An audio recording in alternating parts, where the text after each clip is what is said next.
वाले ने रिक्शा से उतार दिया।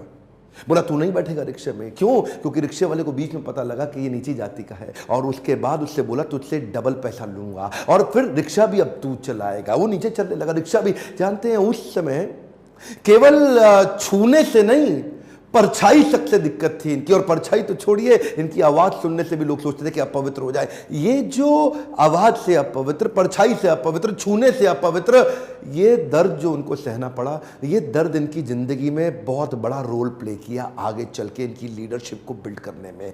जानते हैं संस्कृत नहीं पढ़ाई जा रही थी, बोलते संस्कृत तो ब्राह्मणों के पढ़ने के लिए, तेरे पढ़ने के लिए तो है नहीं, स्कूल से निकाल दिया जाता था। तो सायाजी महाराज गायकवाड़ नाम के एक राजा वहीं हुआ करते थे, जिन्होंने इसकी तकलीफ को समझा और वो इनकी तकलीफों को पहचानते थे। बहरहाल इनकी पढ़ने की इतनी इच्छा को देख के उन्होंने इसको स्पॉन्सर किया, स्कॉलरशिप दी, ताकि ये जाके वेस्ट में लंबी पढ़ाई कर सकें। देखिए ध्यान दीजिए, बात आज की नहीं है, बात 110 साल पुरानी है। 1908 1909 उस समय एक सबसे निचले पायदान से उठा हुआ महार जात का लड़का जाकर के इंटर करके आया इंग्लिश में मुंबई से। उसके बाद वही बीए करी, पॉलिटिकल साइंस और इकोनॉमिक्स में। रुका नहीं, तुम मुझको यहां नहीं पढ़ने दोगे, मैं जाऊंगा दुनिया की बेस्ट यूनिवर्सिटी में, रोक के तो दिखाओ। और वही स्कॉलरशिप लेकर के निकल गया न्यूयॉर्क, कोलंबिया यूनिवर्सिटी जाकर के उसने पहले तो एमए करी, पॉलिटिकल साइंस, इकोनॉमिक्स, हिस्ट्री और सोशियोलॉजी में। उसके बाद पीएचडी करने निकला। यहां नहीं रुका,